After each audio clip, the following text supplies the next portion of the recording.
everybody. Today we have Mauricio Mejia. He has a new book. He has an old book now that's already on Amazon, Smoke and Mirrors, and he has a new book coming out very soon.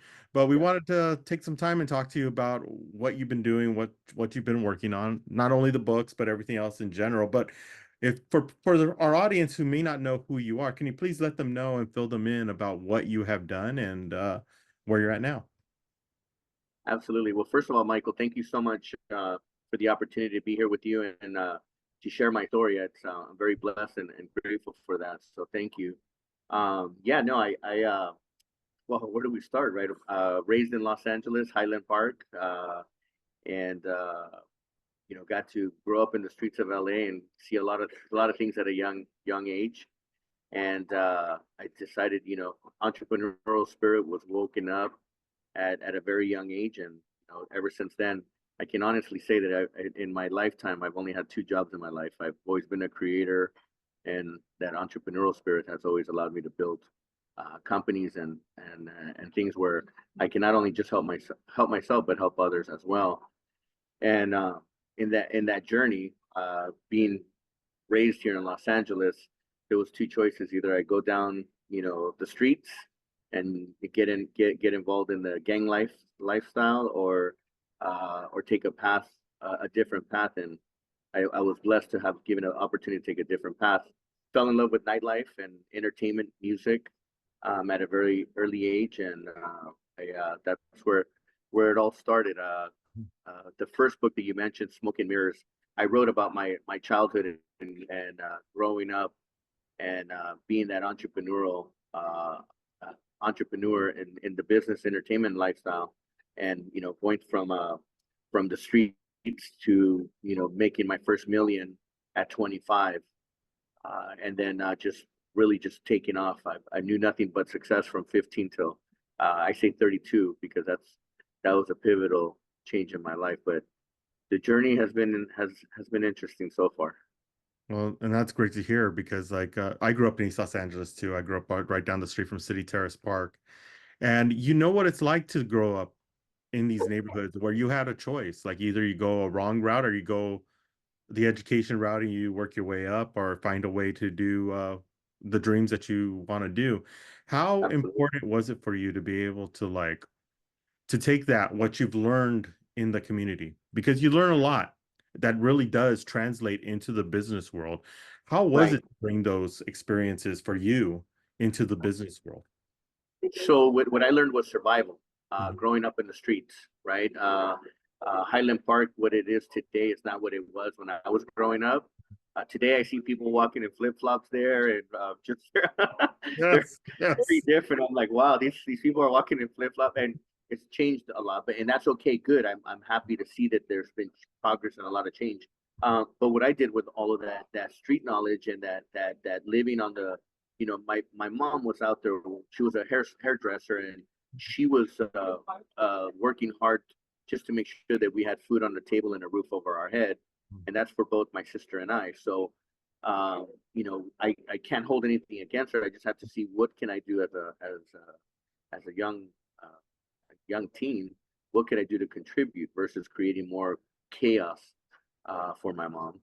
And that those skills that I learned, or from the school of hard knocks, Mhm. allowed me to take that edge and put it into play with business.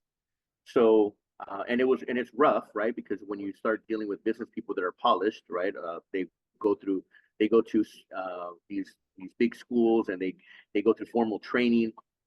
It's you have to learn to adapt and have that, be able to communicate and speak the language that they speak in order to build those relationships and that trust, so that we can get into to do some kind of business.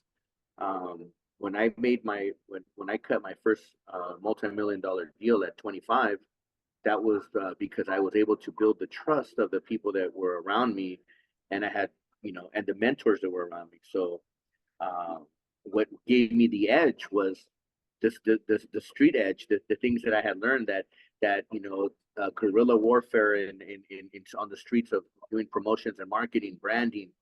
I got to see a lot of things again growing up. I got to see a lot. I got to experience a lot. Grew up in the San Gabriel Valley. Even though I was in Highland Park, San Gabriel Valley was a big part of my life Mhm. because a lot of the nightclubs and entertainment venues that I was promoting at the time were in the San Gabriel Valley, so Yeah. East LA. Exactly. And that's the one thing that I love when younger people see this interview that they get out of that there's look at what other people have done. Look at what the success, and look at how they take what they've learned in the area and use it Absolutely. towards what they're doing now. And that's when now I want to transition into Smoke and Mirrors, your book. Uh, Yes. what it's out now, it's on Amazon and other Right. places as well where you can purchase this, and we'll have a link down below so you could get it through Amazon. But tell Thank us a little bit about telling your story and opening up about those days and really giving. I mean, it's when you open a book and it's something about an experience that you have, you're opening up yourself to a lot of That's things right. as well.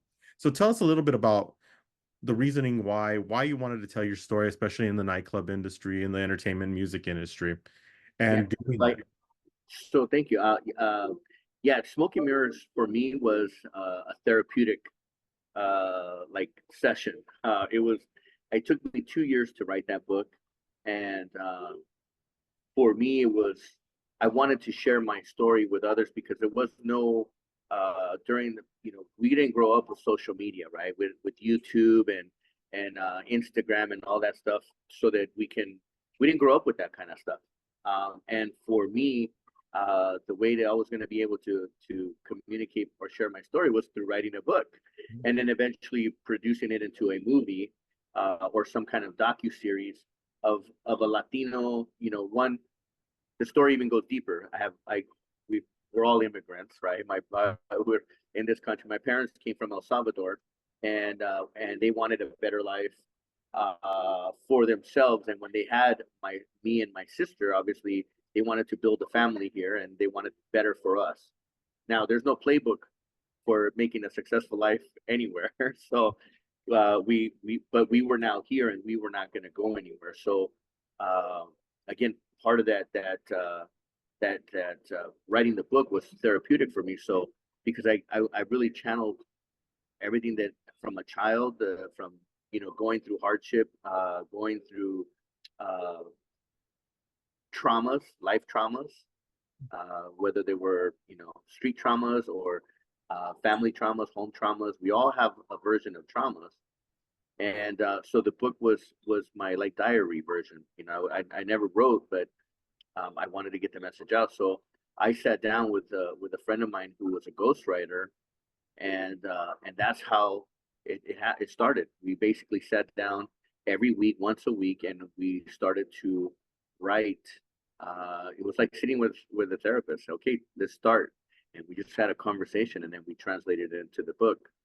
Um, I Looking back, I mean, obviously that book got edited because the raw version of it, which was very raw, I also know that once you put it out once you put it out, it's out.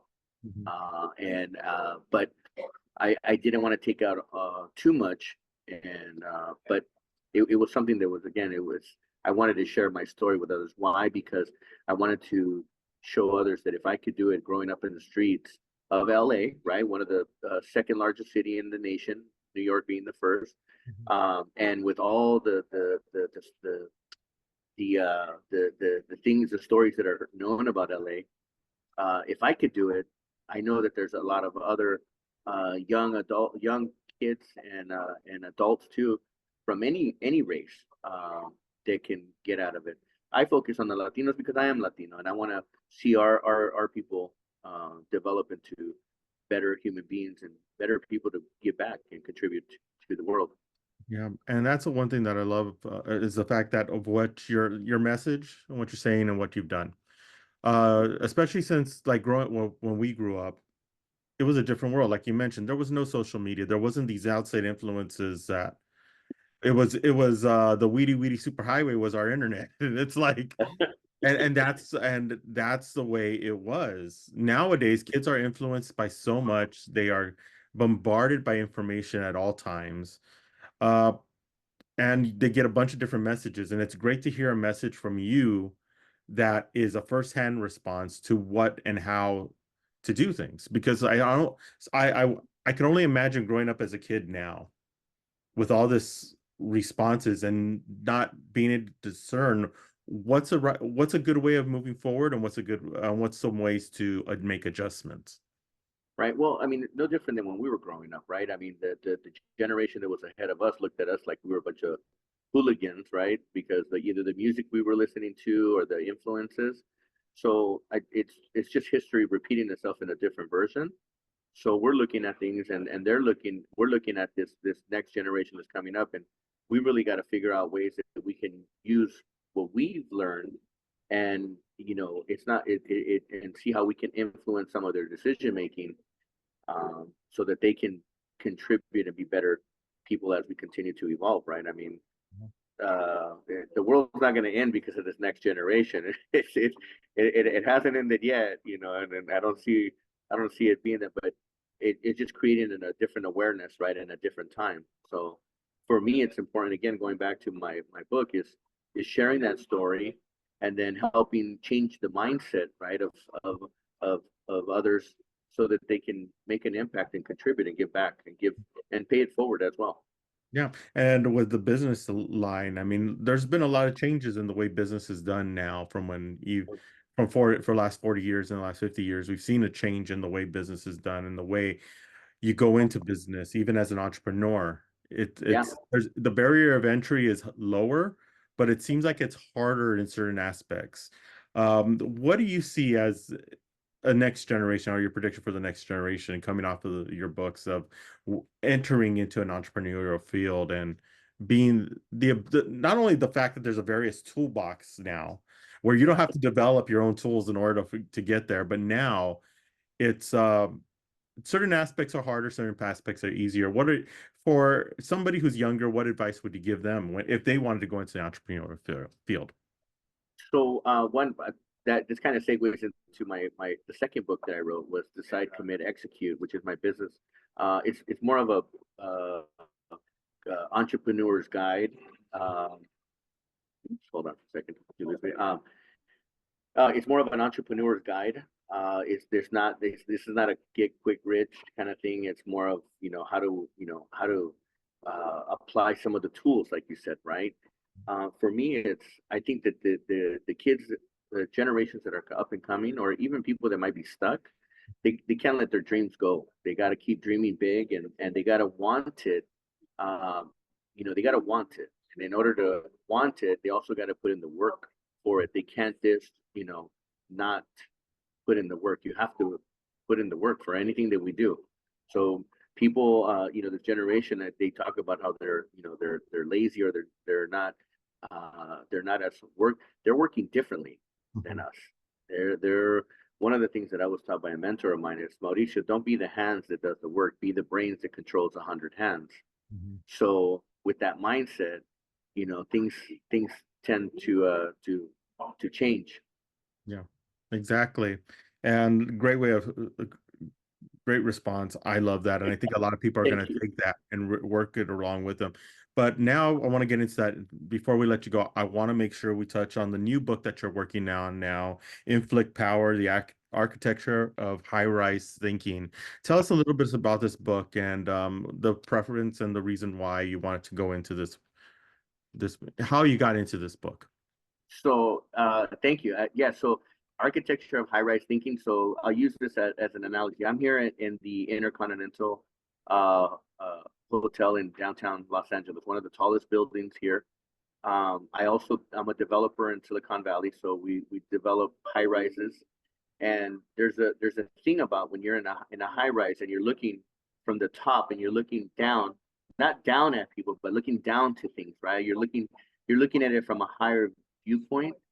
Your thinking and the way you process things are a lot different than if you're down on the ground. Now, being down on the ground is important too because you got to be in touch with the ground. You got to see things from the ground level as well, not only from the high level. So for me, is wanting to put out that message or to change that mindset, that elevate yourself, right? To think bigger, to not think of just being on the ground floor, that there's a whole different world when you start looking at things differently, right? it's just that's just how I've been thinking. So I wanted to put it out there in a simple way of doing it. And that's what Decide, Commit, Execute was about. I'm doing a quick mini a sequel to it, which is called Assess, Address, Move On, which is a mini sequel to that. And basically, it's assessing the situation, addressing the situation, and then moving on, not dwelling on it, right? So, but yeah, that's part of the whole architecture of high-rise thinking. You know, it's not trying to be an architect, but just again, just taking things to a whole different level. Yeah, and I agree with what you said, being able to see from above and in the ground level, because that was something my mom used to always say. You got to always remember where you came from and who you have behind you to move them forward. That's right. That's And right.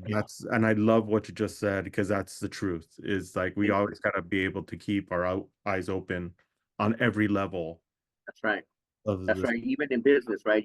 The everyone in your company is important, right? From the guy that cleans the windows, the janitors, to the people that are doing the maintenance, to everybody that the person that makes the coffee is important. You know, everyone in the ecosystem is important, and you got to treat everyone with respect, and you want to be able to elevate them, right? You want to pour into them and tell them that there's a lot more than what they're just doing right now.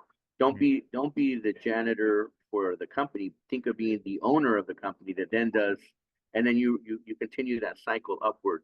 You know. Right, right, exactly. I agree with you completely. Do we have a release date for this new book? Yes, this book will be out probably well most likely will be out in the next 30 days. It'll be on Amazon. And my first two books are already on Amazon. Smoke and Mirrors and Decide, Commit, Execute. The next one will be out. I'm working on the bigger book, which is called Inflict Power. And people might think inflict power, like it sounds kind of negative. No, it's inflicting power into yourself, you know, inflicting motivation, inflicting self-inspiration. Like we have to be able to do things to, you know, for ourselves and to ourselves before we can do others. I have one of my mentors, Stedman Graham, who has said to me, Mauricio, in order to lead others, you must learn to lead yourself first. And that's true. And it all comes from a place of love, right? You got to learn to love yourself first before you can learn to love others.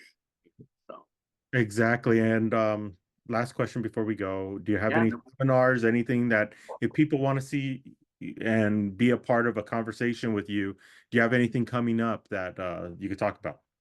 So I don't know when this is going to be airing, but I'm here in Los Angeles because we're doing a big event at the convention center, Los Angeles Convention Center, the Aspire Tour. We're going to have a lot of great speakers that are going to be there. And that's part reason why I'm here is, you know, to again share my story with others.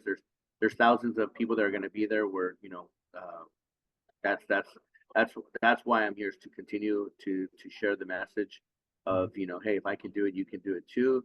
Also, you know, don't look at yourself when you as your the color of your skin, who you are, gender, and all that. We're all human beings, and we're all here to do good. And if we can do good, and then life will be much easier. Yeah, exactly. And just to end, it sounds perfectly to what Lawrence Fishburne said as well, just recently, about a week ago, that if you don't see yourself, it's hard to see yourself being that.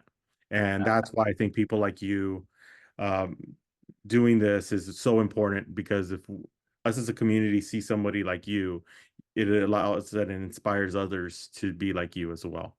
So, Absolutely. And you know, I don't want them to be like me. I want them to see the things that I've done mhm. and to use it for themselves to be better themselves, right?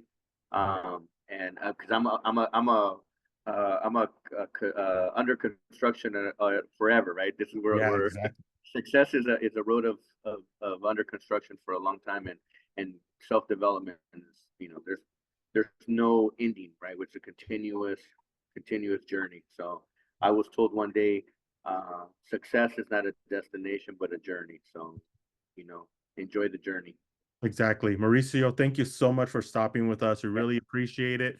We're going to have the links for your book on our description so after they can perfect. purchase it through Amazon, because Amazon's a partner of us. So we got to send them to Nice. Amazon. So, There you go. but thank you so Well, much for stopping with us. Michael, thank you so much. I appreciate this opportunity. Thank you. And I look forward to coming back one day with you. Yeah, definitely. Hopefully in person. Hopefully we could do that Yeah. in person. So thank you so much. Absolutely. Thank you, Michael.